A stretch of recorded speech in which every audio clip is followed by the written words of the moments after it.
Ainda embevecidos com a vitória que Deus deu a Davi sobre o gigante Golias, naquela guerra que era do Senhor, conforme você pode ver no vídeo anterior que eu estou deixando aí na descrição, eu quero chamar a sua atenção agora para algumas questões, digamos assim, mais escriturísticas mesmo, um pouco histórica. Eu não sou especialista nas escrituras, mas é importante que a gente compreenda algumas questões das letras nestes tempos onde a teologia, os teólogos, o Iago Martins e companhia ficam muito preocupados em cuidar da letra, fazendo com que o Espírito de Deus fique sequestrado pela letra. Mas para você entender, leiamos um trecho aqui que é a continuação da narração da vitória de Davi sobre Golias. Vai dizer assim, 1 Samuel 17, a partir do versículo 55. Quando Saul viu sair Davi a encontrar-se com o filisteu, disse a Abner, o comandante do exército: de quem é filho este jovem, Abner? Respondeu Abner: tão certo como tu vives, ó rei, não sei. Já temos uma primeira coisa estranha aí, porque o texto não diz anteriormente que Davi tangia a harpa para o rei Saul para ele se acalmar dos seus ataques, seja lá de que espécie eram aqueles ataques. Se era um transtorno bipolar, se era uma depressão, se era uma ansiedade, se era um terror noturno, se era espírito maligno. Mas Davi já frequentava a casa de Saul. Disse o rei: pergunta, pois, de quem é este filho? De quem é filho este jovem? Voltando Davi de haver ferido o filisteu, olha só, então antes de ele encontrar com o gigante, depois que ele se encontrou com o gigante, parece que Saul e Davi não se conheciam. Abner o tomou e o levou à presença de Saul, trazendo ele na mão a cabeça do filisteu. Então Saul lhe perguntou: de quem és filho, jovem? Respondeu Davi: filho de teu servo Jessé, belemita. De maneira que há várias outras passagens assim do livro de 1 Samuel. Isso é um problema quanto à verdade que o livro está tentando nos mostrar? Não. Mas isso mostra que esse papo de que a escritura é inerrante, isso é de um idolatrismo, é de um pecado horroroso, porque Deus nunca disse que o justo viverá pela escritura. Deus disse que o justo viverá pela fé, que é o que eu disse no vídeo anterior, que eu peço para você assistir aí. O justo viverá com a sua relação com Deus.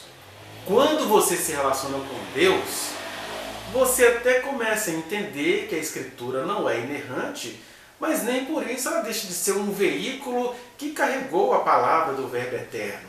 Né? Eu sei que isso é muito chocante para quem vê a Bíblia como um talismã, como um livro que contém todas as verdades. Não contém. A Bíblia não é livro de ciência, então é demais você querer que na Bíblia esteja explicado todas as questões da ciência. A Bíblia não é um livro de literatura, então é demais você querer que as regras da literatura estejam nelas contidas. A Bíblia não é livro de gramática, então é ridículo você achar que tudo que está aqui tem de estar corretamente de acordo com o melhor hebraico.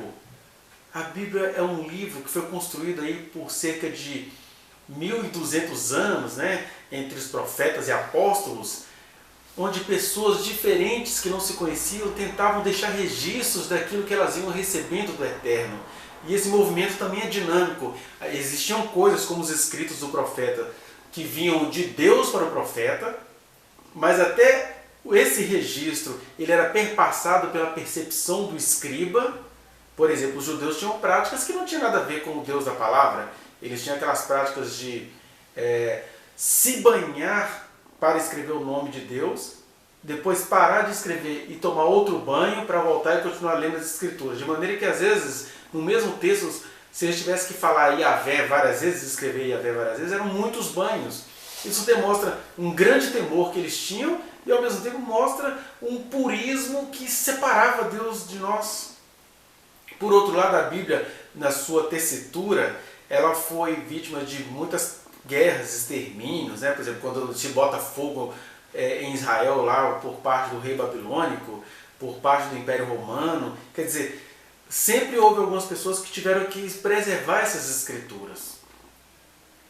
De maneira que a Bíblia contém a palavra de Deus, mas eu não posso dizer que o livro seja a palavra de Deus. Deus é maior do que o livro que contém a sua palavra, né?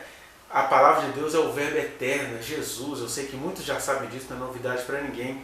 Mas eu estou usando esse trecho para te mostrar isso. Ó, tem um erro aqui, um erro escribal, né? Como vai haver muitos outros, né? Por exemplo, quando eles vão chamar o neto de Moisés lá em Juízes, de neto de Manassés, né? Ou uma corruptela, alguém querendo que ela assim, não, a gente não pode dizer que o neto de Moisés virou sacerdote de um pagão, né? Do Mica. Conforme você pode ver no vídeo que eu vou deixar aí também na descrição, que eu publiquei na playlist do livro dos Juízes. Enfim, há muitas corruptelas, mas a verdade, a gente vê isso até mesmo nos evangelhos sinóticos, né? Você pega, por exemplo, uma foi o Pai Nosso que Mateus registrou, outro foi o Pai Nosso que Lucas registrou, mas a centralidade do texto está ali, né? Lucas escreveu a partir de alguém que recebeu o Espírito Santo e que queria passar intimidade para os seus. Mateus escreveu do ponto de vista de um apóstolo que era judeu e que mostrou a formalidade. Pai nosso que está no céu, santificado seja o teu nome. Lucas já começa, Pai ou Painho, santificado é o teu nome. Enfim, Mateus vai dizer, olha, Jesus disse que se você sabe dar boa dádiva aos seus filhos, quanto mais o Pai que está no céu saberá dar a vocês as coisas boas. Até essa expressão que está no céu é uma expressão hebraica para não falar de Deus. Eles falavam dos céus. Já Lucas, quando vai escrever a mesma história, vai dizer, olha, se vocês que são maus sabem dar boas coisas aos seus filhos, quanto mais o Senhor vai dar a vocês o Espírito Santo. Tá vendo? E não tem problemas essas ênfases, esses erros, porque a Bíblia não tem de ser inerrante. Eu ficaria muito cheio de dúvidas se a Bíblia tivesse totalmente correta.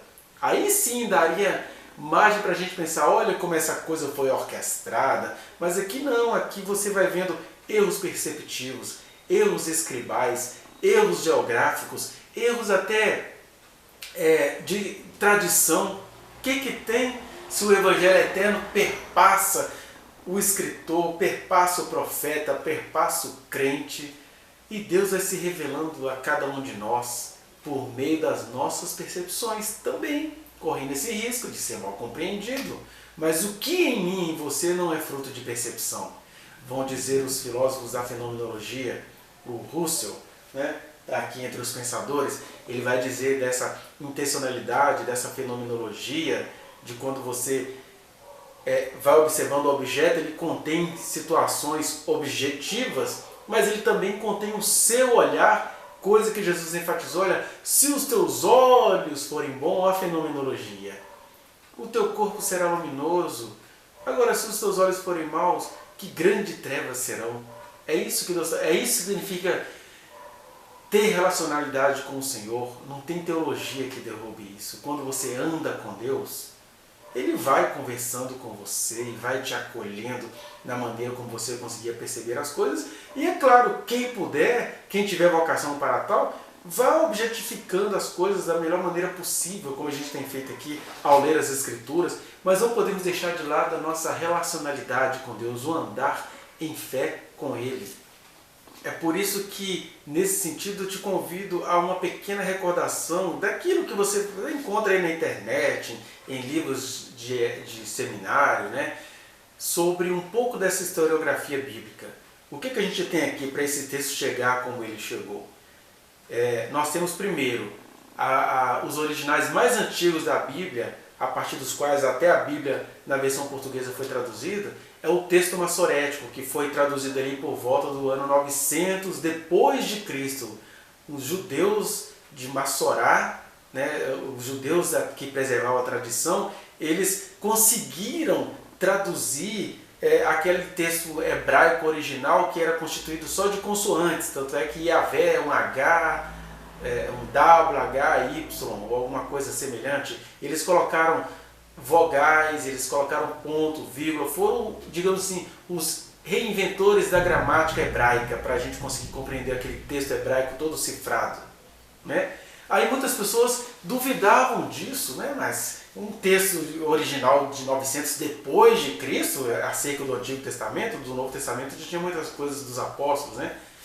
O pessoal duvidava, até que em 1949, mais ou menos, em 1947, foi-se descoberto os textos lá na região de Qumran, na região do Mar Morto, um texto essênio, onde eles encontraram muitos pedaços das escrituras que eram mais antigos ainda, ali do século 4 a 2 a.C., ou seja, esses textos comprovaram que o texto massorético não estava errado na sua tradução, né? Inclusive, nesse texto lá das cavernas de Qumran, a gente tem uma versão completa do livro de Isaías que confirma tudo aquilo que o texto massorético conseguiu traduzir. Então, já houve um consolo para quem trabalha com as escrituras. E ainda nesse interstício, a gente tem a Septuaginta, que é uma versão grega. Eles traduziram do hebraico para o grego ali por volta do século 3 a 1 a.C., né? E foi compilado diz os mitos, né? Daí chamado de Septuaginta, que seria a versão dos 70, que 70 homens, ou 72 homens, tipo 6 de cada tribo, eram 12 tribos de Israel, traduziram esse texto em 12 dias. Né? Mas independente de como isso aconteceu, ficou conhecido como a versão dos 70, que é um texto hebraico antigo, só que foi traduzido para o grego. Então, um texto diretamente dos hebraicos que nós temos é a versão dos massoretas, e aí depois foram se conhecendo outros textos mais antigos, e nós temos o caso da Bíblia versão portuguesa, né, que é a Bíblia que a gente carrega, a tradução de João Ferreira de Almeida, que ele vai nesse texto massorético e outro material que ele tinha, e traduziu essa Bíblia diretamente para a língua portuguesa, que é a versão mais popular. E já tínhamos também uma versão chamada Vulgata Latina, que foi uma tradução da Igreja Católica, né, de um padre católico, também do hebraico para o latim, para uma língua mais popular latina. Então nós temos aí os originais mais antigos e mais completos, é o texto massorético, de cerca de 900 depois de Cristo. Esse texto massorético ele é confirmado ou reformulado pela Septuaginta, que é uma tradução grega, uma versão grega de um texto hebraico mais antigo. Esse texto hebraico mais antigo foi encontrado parte dele nos manuscritos do Mar Morto. E aí é que as pessoas hoje em dia, por exemplo, nós temos aqui a tradução de João Ferreira de Almeida, edição revista e atualizada, segunda edição. Eu nem sei se tem mais uma outra edição recente da revista e atualizada, da versão Almeida, mas o que eu sei é que os tradutores têm esse cuidado de comparar a Septuaginta com o texto massorético, com os manuscritos do Mar Morto, eles têm fazendo comparações. E aí o que a gente vai ver é que nos textos hebraicos mais antigos, essa parte que mostra que Saul não sabia que era Davi, ela está em outro lugar no texto original. Né? Mas qual é a importância da gente saber disso de forma devocional? É a gente saber que assim como a ferramenta que Davi tinha para enfrentar Golias foi 5 pedras numa funda, era aquilo que ele tinha àquele momento, depois, né, o texto vai dizer que Saul não conheceu, ou seja, Saul passou a conhecer Davi depois da vitória sobre o gigante Golias. E aí o Saul chama esse menino para ser um tangedor nas tormentas pelas quais ele passava, e aí ele passa a ser escudeiro de Davi, ele vai ser treinado para a guerra. Né? Essa seria a ordem cronológica. Mas não tem nenhum problema, Davi existiu, ele foi escudeiro de Saul, Saul não o conhecia antes, Saul passou a conhecer depois, Saul fica com inveja dele depois, todas essas coisas que a gente já conhece. Eu só estou enfatizando esse pequeno trecho nas nossas meditações acerca do livro de 1 Samuel, mostrando que verdade não significa exatidão. Verdade, no caso do Evangelho, significa a nossa relação com Deus. Porque até a maneira desses homens verem a Deus tem lá os seus enganos. Né? Por exemplo, o profeta Samuel, ele pessoalmente acreditava que Davi ia virar rei de Israel porque Davi era digno e Saul não era digno. Né? E na verdade são enganos humanos, são tradições humanas com as quais a gente vai ter que negociar, como a gente tem de negociar os direitos das mulheres, que a Bíblia, na tradução e na tradição dos escritores, a mulher é vista como propriedade do homem, que a gente fica vigiando só a virgindade da mulher, quando na verdade quem se relaciona com Deus vai aprendendo que sexo é coisa para pessoas adultas e que uma mulher adulta também tem todo o direito de se conduzir conforme a adulteza do seu comportamento, de arcar com as consequências disso diante de Deus, aí cada um vai saber o que fazer diante de Deus. Os escritores bíblicos se enganam acerca de tempos e de épocas, os escritores bíblicos se enganam quando o escritor, como eu já mostrei em vídeos anteriores, eles entendiam que Israel andava todo perdido porque não havia rei em Israel, não entendendo que o grande erro de Israel era não se entregar ao Senhor. O texto bíblico demonstra algumas coisinhas, por exemplo, onde os judeus ficam traumatizados e aí eles querem doutrinar o mundo, querendo que todo mundo circuncide-se, como os evangélicos hoje fazem, querendo que as pessoas que aceitam Jesus tenham costumes da tradição cristã, e Deus não está nem aí para isso. Ao mesmo tempo Deus está olhando a pessoa que enfatiza a tradição, porque Deus, antes dele ser Senhor de todos, Ele é Senhor de cada um. Ele está interessado nisso aqui, ó. Tem 2 ou 3 reunidos em meu nome? Até entre esses 2 ou 3 reunidos em meu nome, eu estou falando com cada um desses 2 ou 3. É nisso que Deus está de olho, por isso que eu enfatizo o que eu disse no vídeo anterior. Sem fé é impossível agradar a Deus. Sem relacionarmos-nos com Deus, sem termos uma vida com Ele, é impossível agradar-lhe. Feito isso, a gente ouve aquilo que Deus disse a Abraão. Abraão, anda na minha presença, porque nisto consiste a perfeição. É andar comigo, é aprender comigo, é crescer em mim. E aí quando eu perceber que você não está dando conta de viver, eu te recolho. Não fique aflito, não fique ansioso, paz seja convosco. É com essas linguagens de acolhimento que Deus sempre falou conosco. Então não fique com medo de ter algum erro, não. Tem erros aqui. Erros sociológicos, erros perceptivos, a misoginia toda está cercando isso aqui. Não tem problema. O milagre todo é esse, é eu e você conseguimos ler este texto e sobressaiu o que aqui?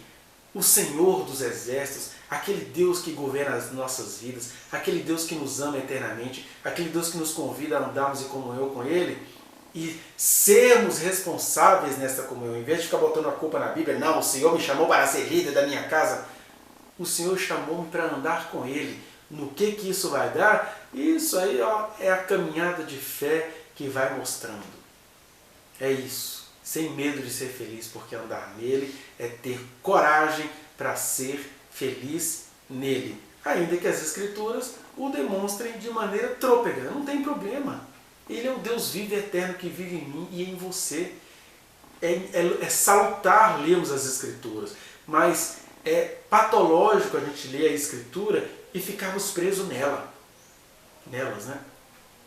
Salutar é lermos as Escrituras e o tempo todo continuarmos nos relacionando com Deus. O tempo todo continuarmos cultivando a comunhão com Ele, porque aí é o que disse o profeta: clama-me, ou seja, fica comigo, relacione-se comigo, e eu responder-te-ei, anunciar-te-ei coisas grandes, ocultas, firmes, maravilhosas, coisas novas, que você nem sabe.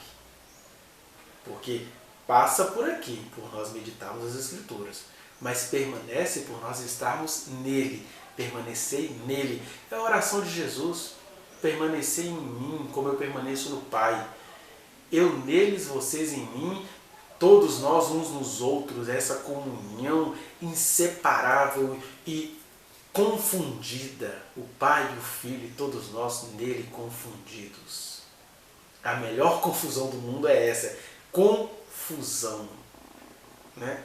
Não é confusão que separa, é uma comunhão eterna que se junta, que se confunde o tempo inteiro. Esse era o rei Davi, que viria a ser rei, mas é o que derrubou o gigante Golias, né? Mas por hoje é só. Que o Senhor te abençoe. Se este vídeo está te fazendo algum bem, dê o seu like, compartilhe, entre neste canal, visite a playlist do livro de 1º e 2º Samuel e inscreva-se neste canal, aperte o sininho para você receber as notificações. E se você quiser falar comigo de forma mais personalizada, digamos assim, entre aí nas minhas redes sociais que estão aí na descrição deste vídeo. Que o Senhor te abençoe.